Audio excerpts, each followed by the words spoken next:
possible thing for the defense of this state. For this reason, strong and high forts were built around the state capital. Plenty of stones and bricks were used in it.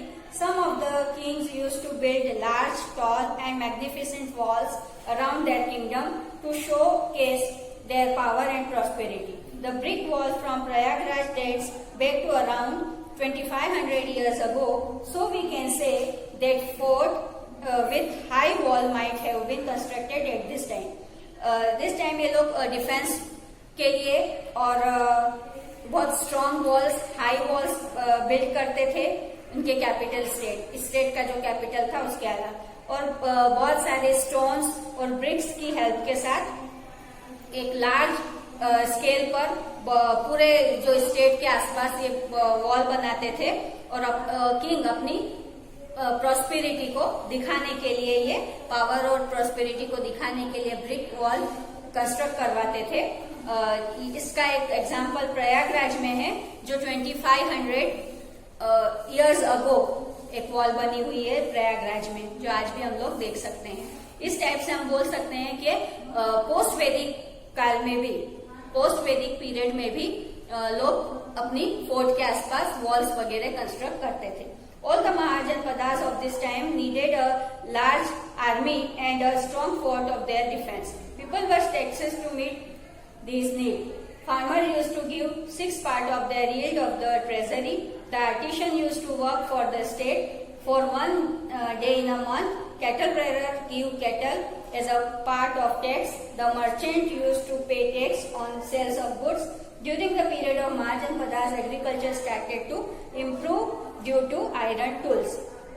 Mahajanapadas में इससे हमको पता चलता है कि ये लोग एक स्ट्रॉन्ग आर्मी रखते थे, और डिफेंस के लिए और आर्मी के लिए उनको कुछ टैक्सेस की जरूरत होती थी, जिस फार्मर्स जो अपनी जो भी वो ग्रोन करते थे उसका 6 पार्ट देते थे टैक्स के as a tax, and artisan जो थे वो मंथ में एक दिन स्टेट के लिए वर्क करते थे और वो टैक्स के तौर पर देते थे। कैटल रेयरर्स जो थे वो अपना एक कैटल एज अ टैक्स देते थे, और मर्चेंट्स जो थे वो जो भी उनका सेल्स ऑफ गुड्स होता था वो उसके हिसाब से वो टैक्स पे करते थे।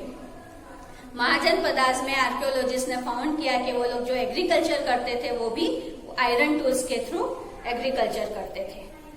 Thank you. Mahajanapadas around 6th century में 16 महाजनपदास थे जो इंडिया में फाउंड हुए हैं।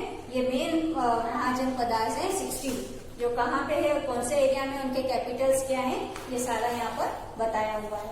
महाजनपदास के बारे में हमको कैसे पता चलता है, एक बुक है अंगुतारा निकाय, ये पाली लैंग्वेज में लिखा हुआ है, जिससे हमको ये पोस्ट वैदिक पीरियड में, जो ऋग वैदिक वगैरह था वो वैदिक पीरियड था, देन महाजनपदास था जो वो पोस्ट वैदिक पीरियड आया।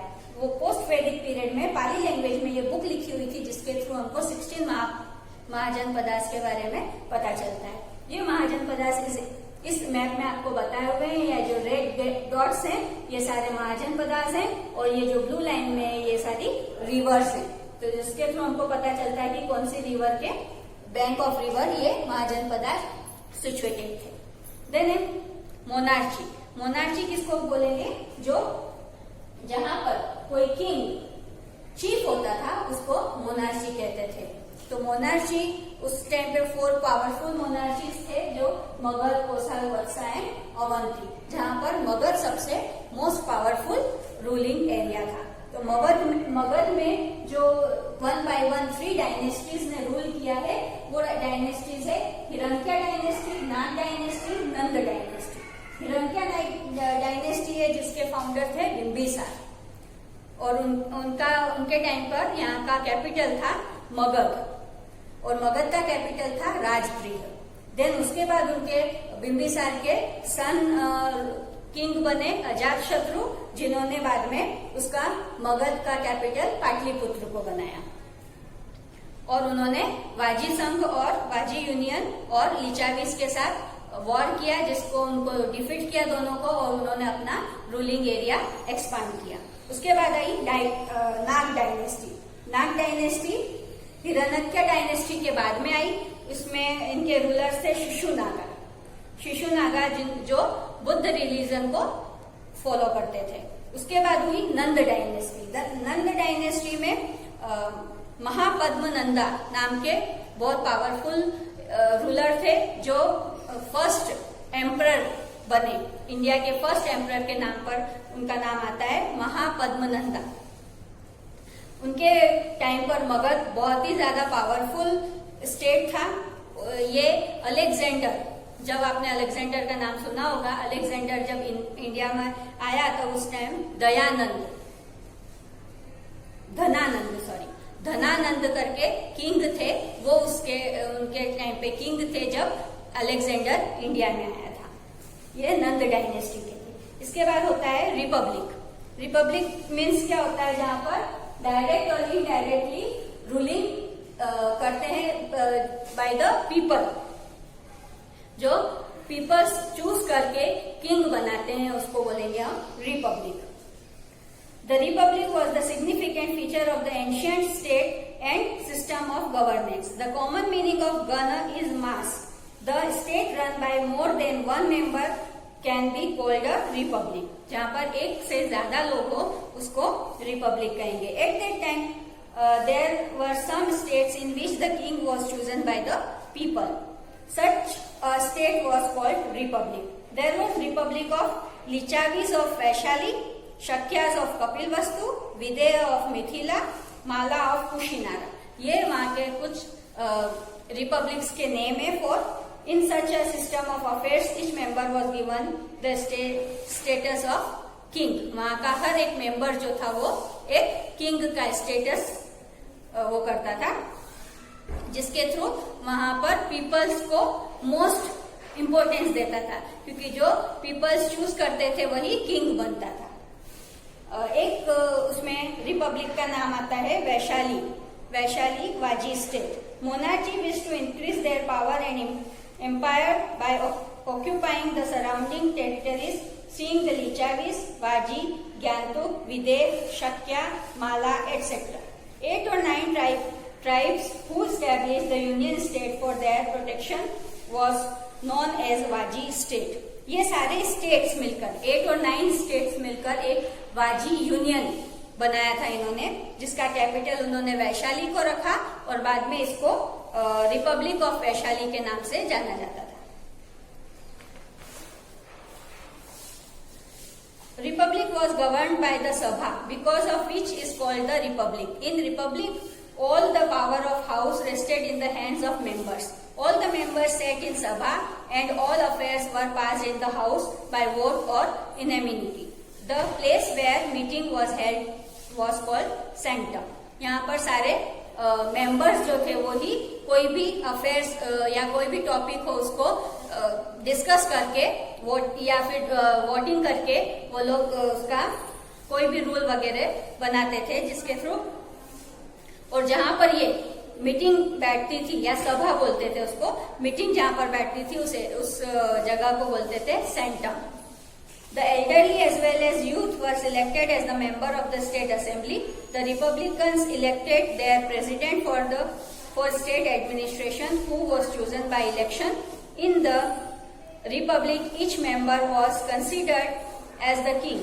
Republic had their own councils in which many important issues like administration, defense, war, treaty, etc. were discussed and then decided. Any member could enjoy membership for a fixed time only. An executive committee assisted the president of the republic in the administration of the state. यहाँ पर ये सारे members जो थे वो एक fix time के लिए चूज होते थे और ये एग्जीक्यूटिव कमेटी को असिस्टेड करते थे by the president. Social life according to archaeologist के हिसाब से ये लोग एक सिंपल हाउस में रहते थे। ये पेस्टोरल एक्टिविटीज भी करते थे, जैसे wheat, barley, rice, sugar cane, sesame grown करते थे इनके फील्ड में। People might have been using clay vessels करते थे और आर्कियोलॉजिस्ट ने फाउंड किया है कि ये लोग स्पेशल उस पर डिजाइन वगैरह करते थे इसको कलर करते थे ग्रे कलर से, इन वेसल्स को पोटेरी कहते थे। सी चलती है आंखों में जिसके दिल में तेरा नाम है। Hello students, today we will study social science of standard 6, chapter number 4, early states of political system in India. We get information about the political system and institution from the Vedas, epics and Buddhist texts. In the Rig Vedic period or Vedic period, the form of statehood, the similar of that of Kabilai rule. Its head was called Rajanya, who was to be elected. Political organization like Sabha and Samiti existed. The community was also called Vish. Afterwards, different types of political system were implemented in India. जब ऋग वैदिक period था और वैदिक period था, तब ये वेदास और epics के थ्रू हमको पता चलता है कि किस टाइप से वहां पर कबीलाई रूल चलता था और जिसको वो राजन्या कहते थे। उसमें ऑर्गेनाइजेशंस थी जैसे सभा एंड समिति, है ना, और जो कम्युनिटी थे उसको बोलते थे विश। देन आफ्टर बहुत सारे पॉलिटिकल सिस्टम्स इंडिया में स्टार्ट हुए जो हम आगे रीड करेंगे। जो है फर्स्ट है इसमें यहाँ पर जनपद। जनपद ये स्टार्ट हुआ 1000 BC, before Christ. BC it means before birth of before Christ. तो यहाँ पर 1000 ईयर पहले जनपदास चलता था, जो हमको स्टडी के दौरान पता चलता है कि ये पंजाब एंड गंगा रिवर का जो एरिया था वहां पर जनपदास रूल में आता था। जनपदास मीन्स क्या होता है कि this was called janapadas. Janapadas was the area or place of a person habited, जहां पर पर्सन रहते हैं, हैबिटेट करते हैं उस एरिया को, वहां पर जनपदास बोलते हैं। लेकिन यहाँ पर जनपद मीन्स जो वर्ड है जनपद, वो स्टेट को, यहाँ पर उसका सेंस है स्टेट से। Janpad was a state system that was very unique from the clan society of Rig Vedic age. It includes the state of different group like Kuru and Panchal. ये वहाँ के groups थे जहाँ पर जनपदास होता था। देन उसके बाद हुआ है महाजनपदास। ये 1000 years